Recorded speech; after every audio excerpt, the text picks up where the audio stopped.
Salut à tous, c'est The Blatt. En ce moment, je suis en train de réaménager complètement ma salle machine. Et du coup, je vais en profiter pour vous faire un petit tour d'horizon de toutes les imprimantes 3D que j'ai. Voilà, on va essayer de faire ça pseudo dans un ordre chronologique de mes acquisitions. Et je vous parlerai rapidement de chaque machine. Le but là, c'est pas de vous faire un descriptif exhaustif de chaque machine.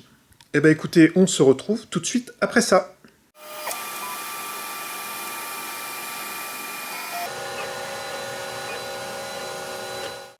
Alors, ma toute première imprimante, Mecarbot Replicator 2X. Voilà, j'aurais pu prendre une Replicator 2 qui imprimait du PLA, qui était assez simple à utiliser. Bah non, je me suis dit, je vais en prendre une avec 2 têtes d'impression, beaucoup plus compliqué d'utilisation, c'était plus un prototype très évolué. Et du coup, comme moi je débutais l'impression 3D, je me suis dit, bah tiens, autant partir dans une imprimante un peu complexe à utiliser. Donc c'était une imprimante avec 2 têtes, comme je le disais, même si là, elles sont démontées, qui était surtout faite pour imprimer de l'ABS. Elle était vendue comme pouvant imprimer du PLA, mais comme les têtes étaient full métal, en fait ça marchait pas bien du tout. Je me suis arraché les cheveux pendant 2-3 mois à essayer d'imprimer du PLA, j'ai cramé une des têtes en essayant, et du coup je me suis retrouvé avec une imprimante qui imprimait que de l'ABS avec une seule tête. Donc voilà, à mes débuts j'ai surtout imprimé de l'ABS. Elle a fait pas loin de 4000 heures, donc elle a bien fait son taf, et puis au bout d'un moment, bah, j'ai arrêté de l'utiliser parce qu'elle avait des problèmes au niveau de ses axes et que bah, je savais pas trop comment réparer ça. Comme j'avais une autre imprimante à ce moment-là, bah, j'ai un peu laissé tomber. L'autre imprimante que j'avais, c'est la deuxième que j'ai eue, un des rares Kickstarter très positif. Vraiment, j'étais très contente de cette machine. C'est la Craftbot de chez Craft Unique. Voilà, donc aujourd'hui c'est une machine qu'on trouve pas loin de 1000 euros. Moi il me semble que je l'avais eu à moins de 500 dollars grâce au Kickstarter. Et du coup, en plus au niveau de la livraison, il n'y avait pas eu trop de retard. Ça avait vraiment été un bon participatif. C'est une machine avec une seule tête qui était plus faite pour imprimer du PLA. Donc là, la MakerBot comme celle-là, c'est du Direct Drive. Donc ça veut dire qu'on met le filament directement au niveau de la tête. Le moteur est directement au-dessus de la tête, et donc ça entraîne le filament directement. Il n'y a pas de tube comme on va le voir sur d'autres machines après. Elle m'a servi aussi très longtemps.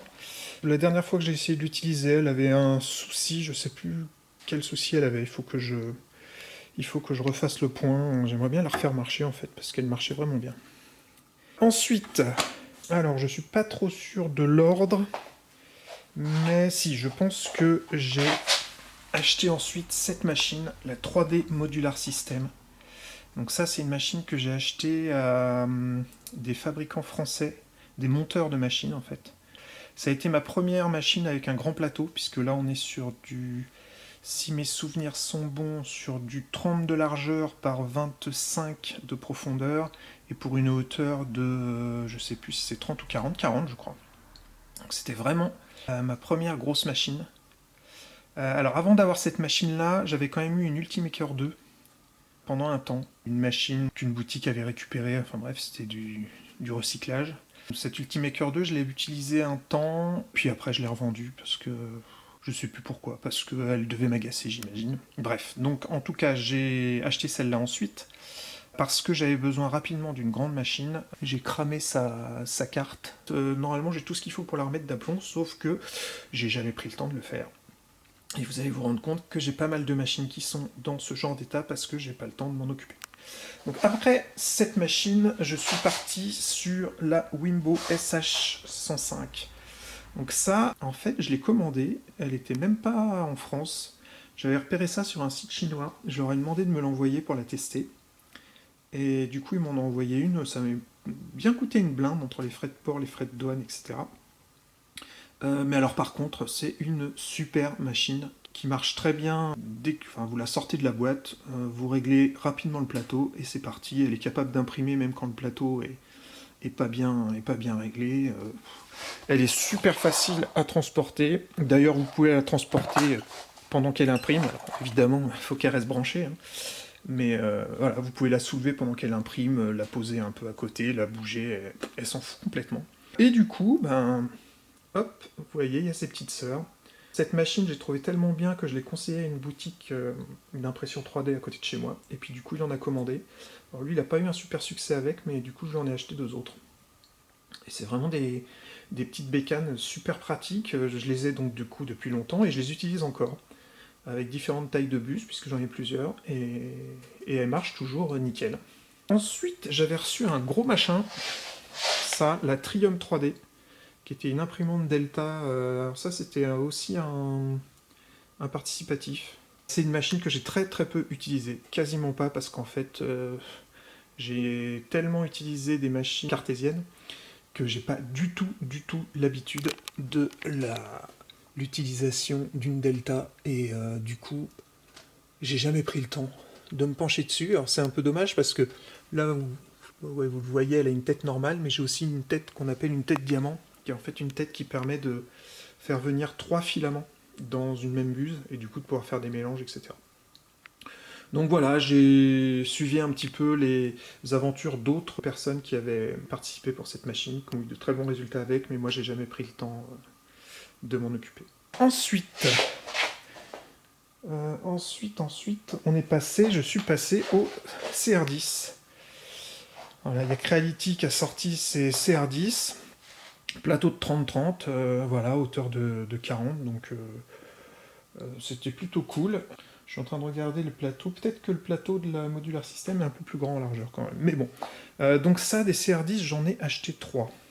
2 en 30 par 30, et celle-ci, la CR10 S4, en 40 par 40 par 40. Voilà, donc là, ça m'a permis vraiment d'avoir des gros volumes d'impression. Voilà, donc celle-ci, eh ben, elle fonctionne. Je l'utilise pas forcément, mais elle fonctionne. La CR10 S4, je suis en train de la modifier. Depuis un certain temps, il faudrait que je finisse ça parce que j'en ai besoin là. Donc je vais finir de la modifier. Je suis en train de déporter son extrudeur. Voilà, donc il faut que je finisse ces modifications pour pouvoir la réutiliser. Ah, j'ai oublié une imprimante. Bien avant ça, pendant que j'avais mon Ultimaker 2, j'avais fait un premier essai sur la résine avec la liquide cristal. Voilà, c'était une des premières imprimantes résine qui était relativement bon marché. Je crois qu'on était aux alentours de 600-700 euros. Et c'était la première imprimante résine qui proposait de la résine lavable à l'eau. Voilà, donc c'est un système de résine qui se solidifie à la lumière. Par contre, la solidification se fait via un écran LCD. Mais directement l'écran LCD, c'est-à-dire c'est la lumière de l'écran LCD qui solidifie la résine, et du coup c'était pas top. J'ai réussi à faire quelques trucs pour des clients avec, mais très honnêtement, je dirais qu'elle n'a pas du tout été rentabilisée, si ce n'est pour mon expérience personnelle, quoi, pour de la formation sur la résine. Ensuite, à quoi je suis passé? Alors, autre participatif, la Fab Totum. Alors ça, c'était pareil, sur le papier, ça envoyait de la promesse. Je sais plus comment est-ce qu'ils appelaient ça, le centre de fabrication, je sais pas quoi. Donc c'est une machine, pas grand chose comme ça, et en fait on peut changer les têtes. Donc vous voyez, vous avez une tête pour l'impression 3D, donc la clipsez là, clac. J'ai une tête pour faire du fraisage, voilà. Il y a un petit laser à ce niveau-là. Vous avez plus bas un endroit où vous pouvez clipser une espèce de plateforme sur laquelle vous pouvez mettre un objet qui va tourner pour que le laser le scanne. Alors, le laser, le scan 3D, ça marchait pas bien du tout. L'impression 3D, ça marchait pas terrible parce qu'en fait, le problème, c'est que ce tube se trouvait au niveau du moteur qui permettait de faire tourner pour le scan 3D. Et du coup, il s'en mêlait dedans, ce qui réduisait le bodden, enfin ça faisait n'importe quoi. Donc au niveau de l'impression 3D, ça marchait pas nickel. Il faudrait un jour que je trouve le temps de tester le fraisage. Voilà, et alors, ils avaient pour ambition de rajouter un bac pour pouvoir faire de la résine. Ce qui n'a jamais vu le jour. Inutile de vous dire qu'au bout d'un moment, j'ai demandé à être remboursé, et vous vous doutez bien que j'ai jamais été remboursé pour cette histoire de bac résine, première mauvaise expérience en termes de participatif. Ensuite, la FlashForge. Étant donné que ma MakerBot m'avait lâché, j'ai acheté une FlashForge qui est la petite sœur de la MakerBot, hein, la petite sœur chinoise de la MakerBot. Donc pareil, hein, 2 têtes, exactement comme la MakerBot, qui marchait bien, aussi bien que la MakerBot, et qui m'a bien servi pour imprimer de l'ABS pendant un certain temps, jusqu'à ce qu'elle me lâche elle aussi. Alors je sais plus ce qu'elle a comme problème, mais elle a aussi des problèmes que j'ai pas réussi à résoudre. Du coup, n'ayant plus de nouveau de machine ABS, est-ce que... Non, avant ça, j'ai testé un autre type de machine. C'est JG Aurora qui avait commencé à sortir des machines un peu du type des Creality, donc avec le plateau qui bouge sur l'axe Y, la tête qui bouge sur l'axe X, et puis le bras qui monte sur l'axe Z. Donc j'ai commencé par cette JG Aurora A3. Celle-ci m'a bien servi aussi. La dernière fois que j'ai essayé de l'utiliser, elle avait un petit souci je crois que c'est au niveau de l'axe Z, donc si je veux la réutiliser, il va falloir que je regarde ça. La A5 marche encore, je l'ai encore utilisée récemment, mais elle a son plateau chauffant qui marche plus. Ça c'est une panne classique des anciens modèles de la JG Aurora A5. Il me semble qu'ils l'ont réglé sur les nouvelles versions. Voilà, donc c'est des machines qui faisaient un peu plus qualitatives que les CR10, qui faisaient un peu moins bidouiller, mais au final, c'était pas forcément top. Elles ont leurs défauts. Je vous en parlerai dans une autre vidéo si vous le souhaitez. Ensuite. Alors, que je me souvienne, je crois que j'ai acheté ce petit truc là. Ça, c'était vraiment plus pour tester. Bon, alors j'ai acheté pas mal de machines, hein, dès que je voyais des trucs nouveaux et tout, plus que ce que j'en avais besoin. Et alors celle-là, je crois qu'elle devait coûter 80 $. Je me suis dit, bon, on va voir ce que ça vaut. Ça faisait le taf, mais déjà très petit plateau, obligé de la brancher sur le PC. Voilà, donc elle m'a servi un petit peu en prod, et puis récemment j'ai essayé de la rebrancher, il y a quelque chose qui foire dans la communication avec le PC. Et du coup, comme j'ai plein d'autres imprimantes, j'ai pas pris le temps non plus de me pencher dessus. Alors, une machine que j'ai achetée d'occasion, la MaxCore 300. Donc c'était une machine qui provient d'un participatif, encore une fois. Mais cette fois-ci, j'ai pas participé au participatif, je l'ai racheté à un particulier. Et alors, je l'ai très peu utilisée, parce que, je sais pas si c'est pendant le transport quand je l'ai ramenée, déjà, elle a un problème au niveau de son bouton power. Et puis alors, la gestion du plateau, c'est un peu n'importe quoi. Il est très difficile à régler. L'extrudeur, c'est pas top non plus. Enfin, on sent vraiment que c'est une machine type prototype. Et si je voulais qu'elle fonctionne vraiment bien comme il faudrait que j'y passe pas mal de temps pour rechecker plein de trucs et modifier pas mal de choses. Voilà, où est-ce qu'on en est? Alors, une machine que j'adore, la Tivo Michelangelo. Petit format, mais alors, super solide, super fiable. Elle a, je sais pas combien elle a d'heures au compteur, mais un bon paquet. Et elle est toujours dans ma prod, j'utilise toujours énormément parce qu'elle marche vraiment super bien. Voilà. Alors, au niveau Creality, j'ai aussi acheté 2 Ender 3, une normale et une pro. La pro, je l'ai revendue depuis.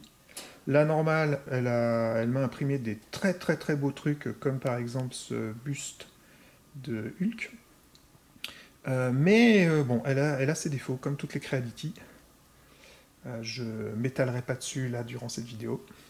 Et en tout cas, elle a son alim qui a cramé au bout de, je sais plus, 2-3 mois d'utilisation. Alors, je dois avouer que j'en ai parlé au site qui me l'avait vendu. Ils m'ont rembourser une partie de la machine qui correspondait au prix de la lime. Donc j'ai pu me racheter une lime qui est là sur le côté, et il faudrait juste que je la remette en place pour que la machine refonctionne. Ensuite, les tests des multicolores. Je me suis acheté cette Gitech, je crois. Oui, cette Gitech A20, qui est une machine qui a une tête unique, mais avec 2 extrudeurs qui viennent fusionner ou pas le filament dans la tête. Donc la tête, oui, c'est ce genre de système. Donc vous avez 2 entrées et une seule sortie. Au final, je ne suis pas du tout fan du principe, parce que pour que ça fonctionne, ils disent qu'il faut laisser du filament dans les 2 têtes. Donc vous imaginez bien que si vous imprimez qu'en une seule couleur, vous n'avez pas forcément envie de laisser du filament qui va chauffer pour rien dans l'autre tête. J'ai bouché la tête, elle est complètement bouchée. Vu le système, vous avez en fait le filament qui suit un coude forcément pour arriver dans la buse. Et bien évidemment, vu le système, c'est indébouchable. Donc j'ai racheté une tête pour remplacer ça. Et si je prends le temps de la réparer un moment, je pense que je la vendrai parce que c'est pas ce genre de choses que je veux pour faire du multicolore. Enfin, je sais pas, je referai peut-être des tests, j'en sais rien, mais je suis pas super fan. Ensuite, la CreateBot Mini. Donc ça, c'est une machine que j'ai achetée quand ma FlashForge m'a lâché, que j'ai acheté pour faire de l'ABS. Et au final, comme je fais de moins en moins d'ABS, je ne l'ai pas beaucoup utilisée. Alors bon, elle a fait son taf. Elle m'a permis d'imprimer des choses que je devais imprimer. Je l'ai un peu acheté en urgence. Alors c'est de l'occasion. Bon, elle a pas mal de défauts, dont le bras sur lequel est le plateau qui est vraiment complètement déformé. Du coup, pour régler le plateau, c'est pas top, mais elle a quand même l'avantage de pouvoir être complètement fermée. Ce qui est pas mal pour imprimer de l'ABS. Où est-ce que j'en suis? Alors, on va attaquer maintenant les machines, les artilleries. Donc ça, c'est encore des machines type CR10. Sauf qu'elles sont en direct drive. C'est pour ça que je les ai pris, parce que en fait j'en avais un peu marre des boden et des problèmes que ça engendre. Par exemple les endroits où le boden est attaché, je vais vous montrer ça sur la CR10. Voilà, ce genre de choses. Là, c'est pas celui d'origine, hein. Et ben au bout d'un moment, le boden s'en va, faut en racheter. Alors je vous parle même pas des trucs plastiques comme ça, de la CR10, où en fait le pas de vis se déglingue. Et du coup, comme il y a de la pression, puisqu'au final ça pousse ici, ça entraîne le filament jusqu'à la tête, au bout d'un moment ça se barre, ces trucs-là, et il faut les changer, enfin c'est un peu chiant. Donc du coup, je cherchais des machines type CR10, mais avec du direct drive, donc où en fait le filament arrive directement au niveau de la tête. Alors là, elle est démontée. J'en ai une ici qui est démontée, une autre ici qui est démontée aussi. Il y en a une, celle-ci, qui a des problèmes sur son axe X. Vous voyez, elle me fait des décalages complets. En fait, il y a des petits points d'accroche au niveau du déplacement de l'axe, donc il va falloir que je vois d'où ça vient. Et quant à l'autre, l'autre est... Là, le problème de ces machines-là, alors ce problème, c'est les nappes. Voilà, c'est des machines qui n'utilisent pas il y a peu de fils au niveau de l'extrudeur et de l'axe Z, ce qui est plutôt pas mal. Mais par contre, ils utilisent des nappes, et par contre, elles ont du mal à supporter les nappes. Donc souvent, elles crament. Ça crame au niveau des connecteurs. Donc là, c'est ce qui s'est passé. J'ai recommandé des pièces. J'ai remplacé aussi cette carte là parce que ça crame aussi à l'intérieur. Donc, sauf que la nouvelle carte, c'est plus le même format. Et je sais pas ce qui se passe, mais en remontant la machine, j'ai un problème. Dès que je veux faire chauffer l'extrudeur, la machine reboot. Donc ça, c'est pareil, il va falloir que j'en parle au constructeur et que je vois ce qui se passe. Donc ça, c'était les artilleries Sidewinder. Très bonne machine, elles ont imprimé pendant des heures et des heures, enfin celle-là en tout cas a imprimé, mais pendant des heures et des heures et des heures, avant d'avoir le problème qu'elle a. L'autre un peu moins, donc ça m'embête un petit peu. Celle-là c'est une V2, l'autre c'est une V3. Autre test de machine à plusieurs têtes. Je sais même plus le nom de cette machine. Donc elle fait comme la CR10 du 30 par 30 par 40. Et l'avantage qu'elle a, c'est qu'elle a en fait 2 têtes indépendantes. Donc là, on n'est plus du tout dans la même chose que ma MakerBot ou que la FlashForge, où en fait vous avez 2 têtes, mais les 2 têtes sont collées côte à côte et sont à la même hauteur, ce qui peut poser des problèmes pendant que vous imprimez. Là, on a vraiment 2 têtes indépendantes, donc il y en a une qui imprime, pendant ce temps-là, l'autre, elle est parquée, elle est rangée, et quand la première a fini, elle vient se ranger, et l'autre imprime l'autre couleur. J'ai fait des tests, ça marche plutôt bien. Donc voilà, ça c'est un test que j'avais fait. Par contre, elle a des soucis. J'ai dû faire un réglage parce qu'en fait, elle était complètement décalée au niveau... Peut-être qu'il faut que je change le firmware, je sais pas, mais elle était complètement décalée au niveau du plateau. Donc elle imprimait du genre, au lieu d'imprimer au centre, elle imprimait par là. Donc ça c'est un premier problème. Et je sais pas ce que j'ai foutu en la démontant ou en la remontant, mais j'ai mon axe Z. En fait, il y a 2 axes Z et il y a 2 end-stop. Donc en fait, les axes se remettent d'aplomb indépendamment l'un de l'autre. Et le problème, c'est que l'axe de gauche, eh ben, quand il devrait monter, il descend, et quand il devrait descendre, il monte. Donc vous imaginez bien que si vous avez un axe qui descend pendant que l'autre monte, ça pose un petit problème. Donc voilà, encore une machine sur laquelle il faut que je me penche, pour laquelle il faut que je prenne le temps de voir ce qui se passe pour pouvoir l'utiliser. Ensuite, où est-ce qu'on en est? Alors, une autre machine que j'ai commandée d'occasion en particulier, cette petite machine, la Trinus, qui est une machine super rigide, super solide, petit volume. Pour tout vous dire, déjà je l'ai reçu pas en très bon état, je l'ai testé, j'ai dû faire 2 impressions dessus, et ça n'a pas dû très bien se passer, et je crois que j'ai jamais pris le temps de trouver d'où venait le problème. C'est mon souci global, c'est que comme j'ai plein d'imprimantes, que j'achète de nouvelles imprimantes quand je vois des imprimantes qui ont l'air intéressantes, que j'achetais parce que je vais vraiment me calmer à ce niveau-là, et ben quand je reçois une imprimante et qu'elle fait pas ce qu'elle veut, bah malheureusement, si j'en ai pas besoin dans la prod, je prends pas le temps de vraiment comprendre ce qui se passe et de réparer le problème. Alors, continuons. Autre machine achetée d'occasion, la Sindo 3D Works 1, que j'ai acheté surtout pour faire de l'ABS. Pourquoi? Parce qu'elle est complètement fermée et qu'elle a même un filtre. On peut travailler avec des cartouches de la marque Sindo. Je sais même plus comment ça s'enlève. Peut-être que je peux pas l'enlever parce qu'elle est éteinte. Mais on peut aussi l'utiliser avec des filaments classiques. Il faut juste la mettre dans un autre mode. Je l'ai testé.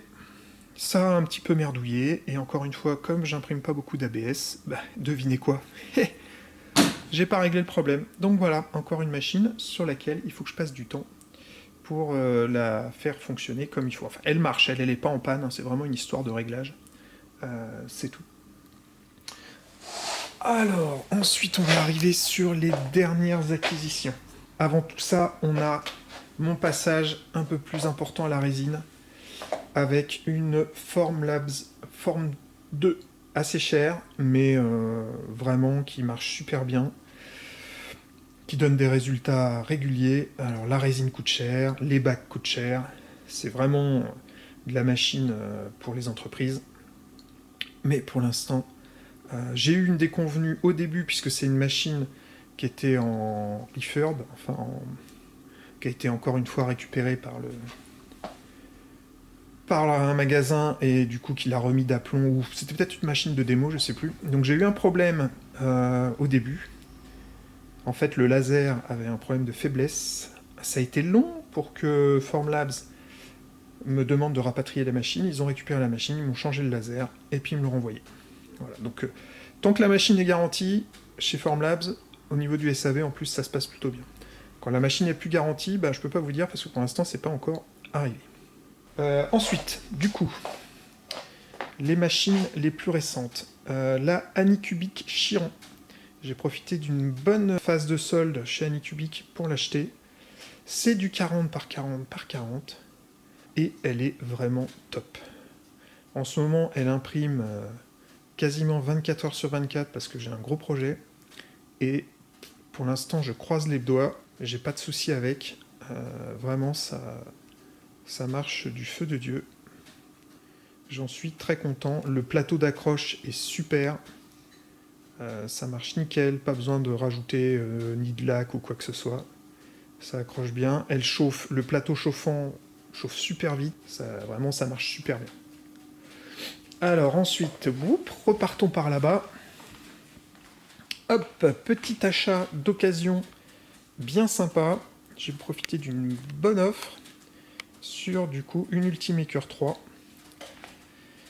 qui marche super bien. Hein. Les Ultimakers c'est cher, mais on sait un petit peu pourquoi. Alors le gros avantage de l'Ultimaker 3, vraiment quand elle était sortie, je voulais en commander une, mais ça coûtait beaucoup trop cher. On est à plus de 3000 € la machine. C'est qu'en fait elle a 2 têtes, mais il y a un système qui permet de monter la tête 1 ou la tête 2. Vous voyez là, est-ce que vous voyez? La tête 1 est plus basse que la tête 2. Et quand la tête 2 va être utilisée, le petit picot là va venir ici, va se déplacer et en fait va faire monter la tête 1 et descendre la tête 2. Du coup, on se retrouve jamais avec une deuxième tête qui est dans le chemin, qui est à peu près à la même hauteur de l'autre, qui n'est pas chauffée et qui risque d'accrocher l'impression et de décrocher l'impression du plateau. Donc ça, c'est vraiment top.